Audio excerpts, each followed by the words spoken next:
Gentleman, मैं एक बहुत पुराना जर्नलिस्ट हूँ DGISI साहब। आ, बहुत कम मेरे बैचमेट यहाँ बैठे हैं कुछ लोग।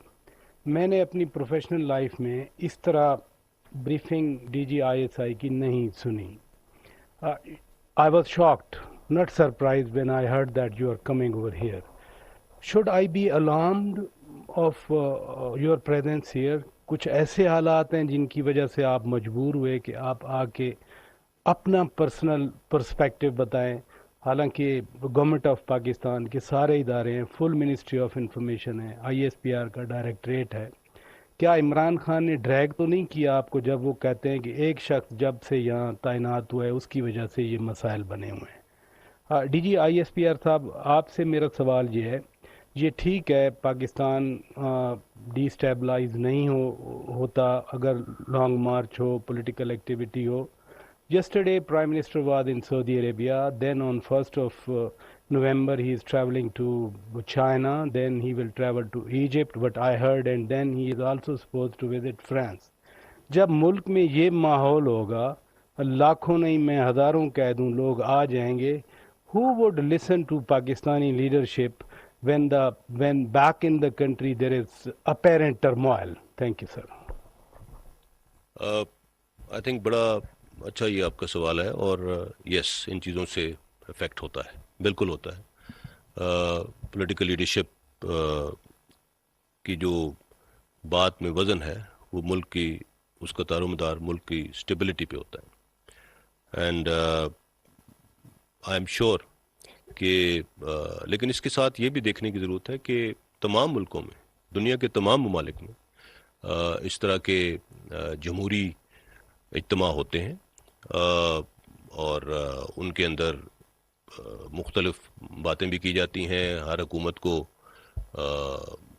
कभी ना कभी डेमोक्रेटिकली, एक डेमोक्रेसी के अंदर ये अपहीवल्स आते रहते हैं। इसका मतलब ये हरगिज़ नहीं है कि उस मुल्क की लीडरशिप का दुनिया में कोई वक़ार किसी तरह से कम हो जाएगा, या कोई ऐसी बात है। whoever is heading Pakistan, whoever is Pakistan's Prime Minister, is Pakistan's Prime Minister. And Pakistan is 220 million people, a nuclear power, one of the largest countries in the world. And jaise maine kaha, it is a country of consequence. So it's a democracy, alhamdulillah, and this is continuing. So democracies में इस तरह की चीज़ें होती रहती हैं। मैं नहीं समझता कि इसको बहुत ज़्यादा इससे कोई परेशान होने की ज़रूरत है। It happens in democracies. आप खुद देख लीजिए यूके में क्या हो रहा है, कितने प्राइम मिनिस्टर्स चेंज हो चुके हैं, क्या हुआ है। बट कंट्रीज नॉर्मल, कोई ऐसी किसी ने आके उसके ऊपर कोई शोर नहीं मचाया। They also have their own way of working, so one should not be alarmed. And since आपने कहा है कि आप DGISI की प्रेजेंस से अलार्म हुए हैं, तो मैं DGISI को रिक्वेस्ट करूंगा कि वो इस पर थोड़ा बात कर लें।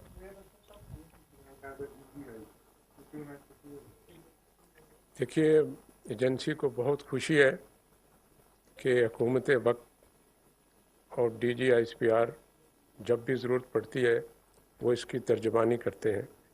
इसलिए आपको हैरान और परेशान होने की ज़रूरत नहीं है मुझे देख के।